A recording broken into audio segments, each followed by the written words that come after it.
Who take major policy decisions? Again, as a question. So what is the answer? The Prime Minister and the Cabinet. It means Council of Ministers with Prime Minister are institutes that take all important policy decisions. कोई भी policy decision कौन लेता है commonly? तो वो Prime Minister with Cabinet और Council of Ministers लेता है. Who implement the major policy decision? तो policy decision कौन लेता है और उसको लागू कौन करता है? Civil servants working together are responsible for taking steps to implement the decisions. तो implementation का काम इनका होता है और ये दोनों पार्ट हैं किसके? एग्जीक्यूटिव. ठीक है, तो एग्जीक्यूटिव में दो पार्ट हो गया.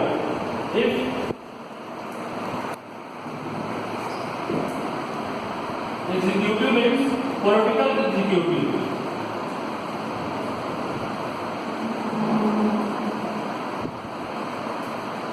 And non political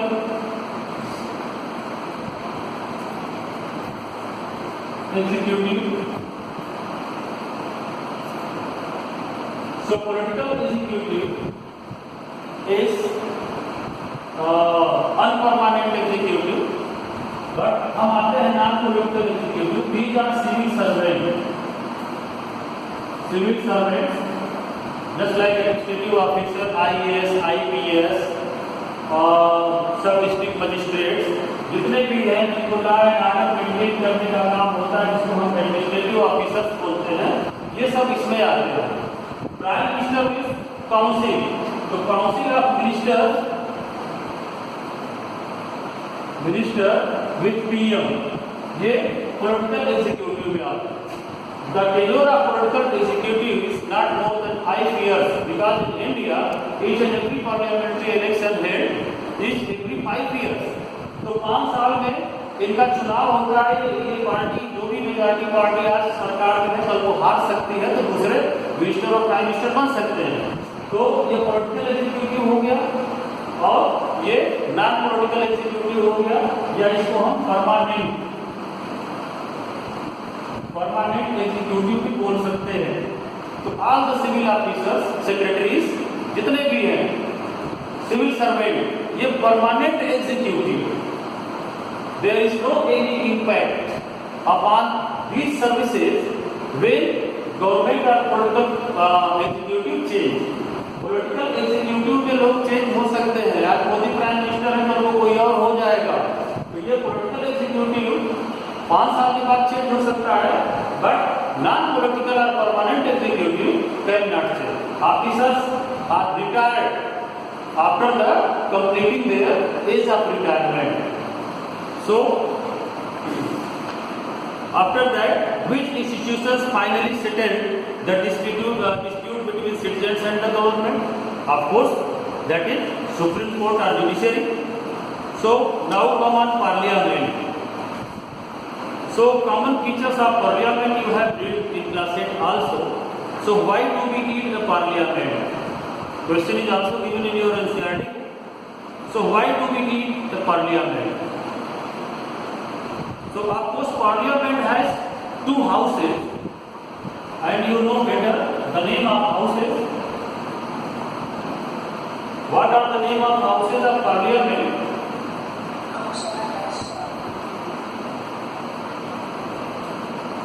So Lok Sabha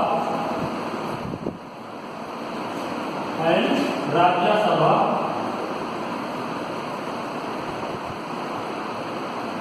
These are the 2 houses. But how many organs of Parliament? There are 2 questions related to Parliament. How many houses? There are 2 houses. One is Lok Sabha, second is Rajya Sabha. But how many organs of Parliament? There are 3 organs. Yes, there are 3 organs: Lok Sabha, Rajya Sabha, and President of India. These are the 3 organs. How President of India is a part of Parliament?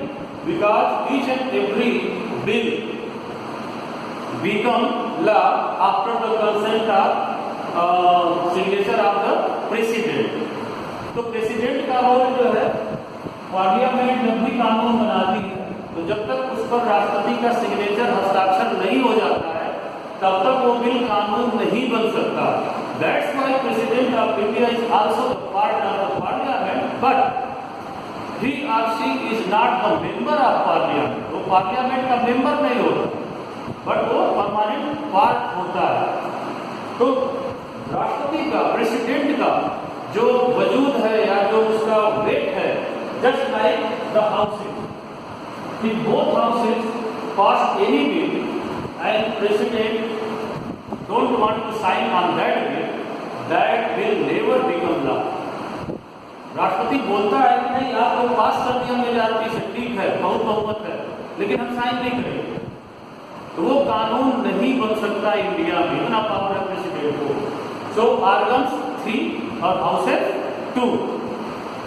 सो अब why do we need a parliament? ठीक है, हमको क्यों जरूरत है भाई, बिना इसके काम क्यों नहीं चलता? So we need a parliament because parliament is the final authority for making laws. This is the final authority changing और abolishing laws in any country. As I said yesterday, it direct and puts control over those who run the government. Parliament का direct control होता है जो लोग सरकार को चलाते हैं। Next, the government can take decisions only so long as they enjoy support to the parliament. संसद का समर्थन सरकार को मिलेगा तभी वो लंबी पॉलिसियां और अच्छे जो है पॉलिसी मेकिंग कर सकती है। Parliament control all the money that government है। एनी मिनिस्टर और प्राइम मिनिस्टर और any officers of India including president of India also can't spend any rupees of the Indian government money. जो भारत का खजाना है, ट्रेजरी ऑफ इंडिया, उससे 1 रुपया भी कोई भी अपने सिग्नेचर से तभी निकाल पाएगा जब पार्लियामेंट का कंसेंट हो। That's why government passing every year budget through parliament. संसद में बजट पास होता है, बजट का प्रस्ताव गवर्नमेंट लाती है। इसीलिए जब वो प्रस्ताव पास हो जाता है तो गवर्नमेंट क्यों प्रस्ताव लाती है कि हम नेक्स्ट ईयर इतना थाउजेंड्स करोड़, लाख करोड़ रुपीज हम इंडिया में खर्च करेंगे। तो गवर्नमेंट को बताना पड़ता है, पहले हिसाब देना पड़ता है कि नेक्स्ट ईयर हम ये चीज योजना बना रहे हैं और इतना रुपया खर्च होगा। पार्लियामेंट उसको पास करती है। तो पार्लियामेंट के परमिशन से ही कोई भी गवर्नमेंट या मंत्री और ऑफिसर 1 रुपया खर्च कर सकता है, otherwise no. So government has any the public money can be spent only when the parliament sanction it. Parliament sanction कर देती है। Next, parliament is the highest forum of the discussion and debate on public issues and national policies in any country. Parliament can seek information about any matter.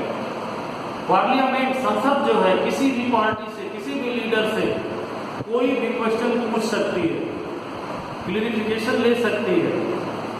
So what are the features of 2 houses in parliament? So there is Lok Sabha. So Lok Sabha is called in India Lok Sabha. Bharat में इसको हम लोकसभा बोलते हैं। Lok means public, people, sabha means house. So this house is also called house of the people. So Lok Sabha is called House of the People and this is Rajya Sabha. So Council of States, because the member of Rajya Sabha representing states, not representing the people. Rajya Sabha में जो member जाता है उस राज्य का प्रतिनिधित्व करता है, उन राज्यों का करता है, और लोकसभा में जो रिप्रेजेंटेटिव जाता है वो पीपल को रिप्रेजेंट करता है। And also Lok Sabha is also called lower house. This is lower house and Rajya Sabha this is upper house. अब यहां तो उल्टा हो गया भाई। Lok Sabha representing the people of India and members are directly elected but this house is called lower house. And Rajya Sabha members are elected also indirectly and representing the states, not the directly people. And this house is called upper house. So, about explanation of this dispute, we have to take the tradition of British Parliament. In British Parliament, upper house is called Lord Sabha. Lord Sabha means all the members of Lord Sabha are Lord, landlord, nobles, or scholar persons. In our Rajya Sabha also, President can appoint some scholar person. They have the reputation in cinema, culture, dance, science, games, just like Sachin Tendulkar, Lata Mangeshkar. ये तमाम लोग राज्यसभा में president के द्वारा appoint कर दिए जाते हैं. ठीक है, ये लोग चुनाव नहीं लड़ते, तभी राज्यसभा का मेंबर बना लिया जाता है. That is the tradition of British Lord सभा. तो जहाँ पर बहुत बड़े लोग बैठते हैं, उनको उच्च स्थान मिलता है, तो इसलिए इसको बोल दिया गया अपर हाउस. और तब से ये ट्रेडिशन चलता आ रहा है कि राज्यसभा या हाउस ऑफ स्टेट्स या काउंसिल ऑफ स्टेट्स को हम अपर हाउस बोलते हैं. Because of some reputed and scholar person. इन लोगों के पास बहुत अनुभव होता है, बड़े बड़े साइंटिस्ट हैं, बड़े बड़े कलाकार हैं, खिलाड़ी हैं, जिन्होंने नाम कमाया है. ऐसे लोग इस जो है राज्यसभा में बैठते हैं. That's why that is called upper house and this is called lower house. After that usually directly elected. Lok Sabha is usually directly elected. Usually word क्यों लगा है? Because of the two Anglo Indians. In the knowledge of president, there is no sufficient representation of Anglo-Indian people in the Lok Sabha. He or she can appoint maximum 2 members. वो चुनाव लड़के नहीं आते. अगर राष्ट्रपति को लगता है कि एंग्लो इंडियन समुदाय से, कम्युनिटी से रिप्रेजेंटेशन लोकसभा में नहीं है, तो वो 2 मेंबर को अपॉइंट कर देते हैं. Usually elected indirectly from states and union territory. Rajya Sabha जो स्टेट्स और यूनियन टेरिटरी से आती है, exercises the real power on behalf of the people. Who exercises real power? Lok Sabha. Lok Sabha exercises real power. Why exercises real power? Because this is directly represent the people of India and directly elect. ये leader जो है public में जाते हैं vote मांगने, public इनको protest करती है. ठीक है, इन्हीं से डिमांड करती है. And what about Rajya Sabha? Perform some special functions, look after the interest of various states, regions and federal units. Lok Sabha लोगों को रिप्रेजेंट करती है, राज्यसभा राज्यों और यूनियन टेरिटरीज को करती है. The tenure of Lok Sabha is 5 years. उसके पहले भी डिजॉल्व की जा सकती है. But Rajya Sabha is a permanent body. Rajya Sabha कभी डिजॉल्व नहीं होती. But members retires every 6 years. Rajya Sabha के मेंबर का जो टेन्योर है वो 6 year होता है. लोकसभा के मेंबर का टेन्योर 5 years होता है. और 1/3 member elected is every 2 years इन राज्यसभा. राज्यसभा में हर 2 साल पर 1/3 मेंबर्स का चुनाव होता है. तो चुनाव होते रहते हैं राज्यसभा में. लोग रिटायर होते रहे आफ्टर 6 years और इलेक्शन होते रहते हैं. बट ये कांट डिजॉल्व, इसको कभी डिजॉल्व नहीं कर सकते.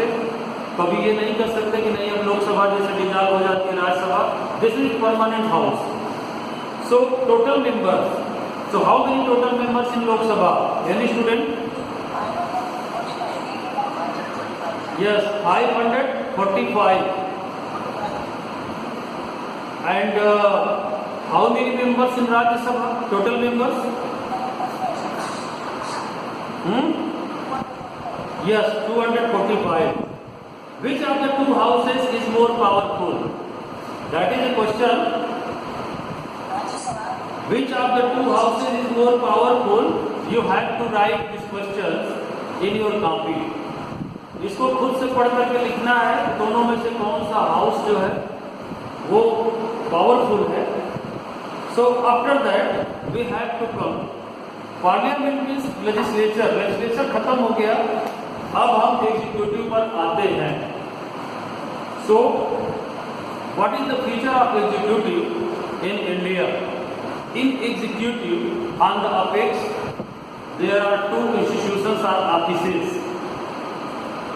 President, Prime Minister with Council of Ministers.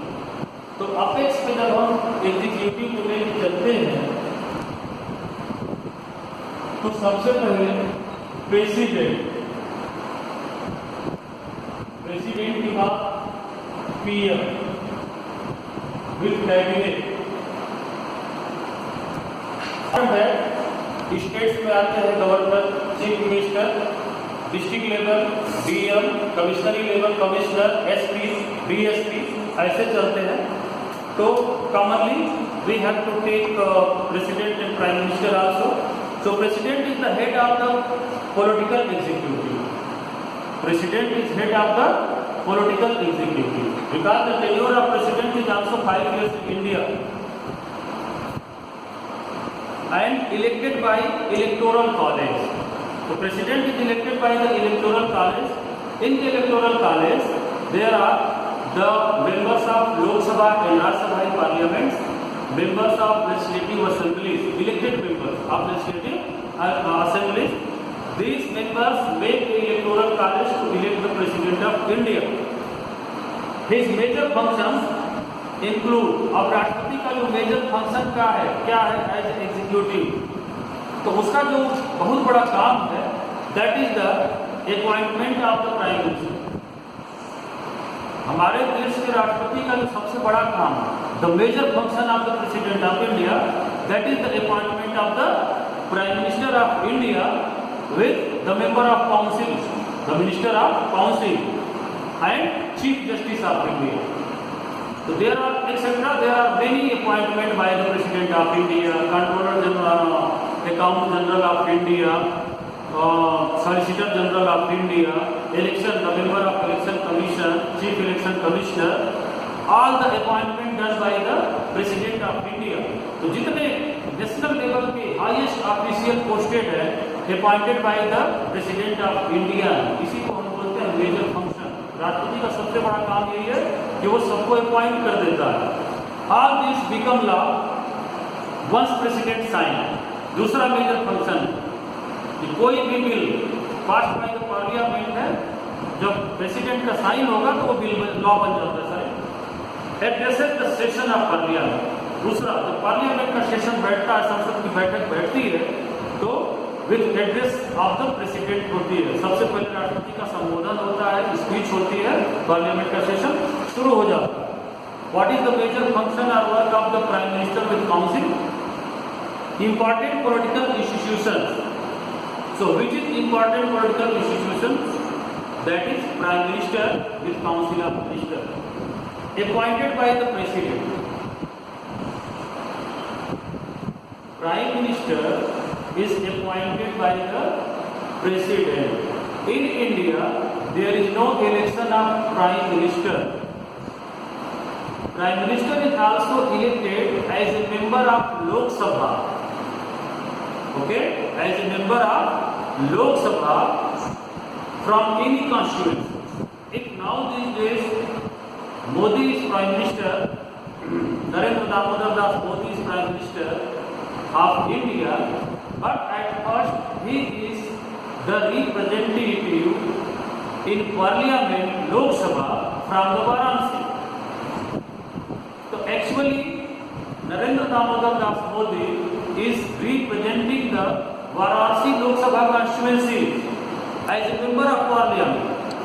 After electing the contest as a representative in Lok Sabha, he appointed as a prime minister by the president of India, because majority party elected the leader.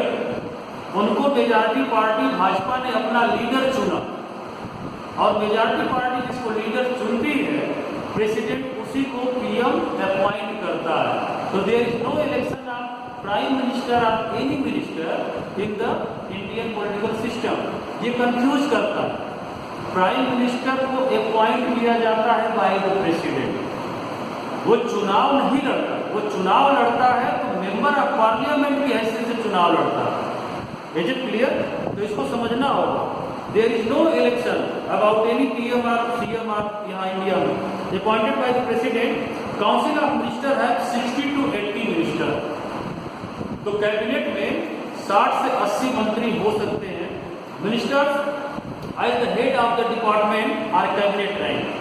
Ministers की rank होती है जिसको पूरा का पूरा विभाग का अध्यक्ष बना दिया जाता है. जिस मिनिस्टर को उसको हम कैबिनेट मिनिस्टर बोलते हैं. Page number 87 in your NCERT को.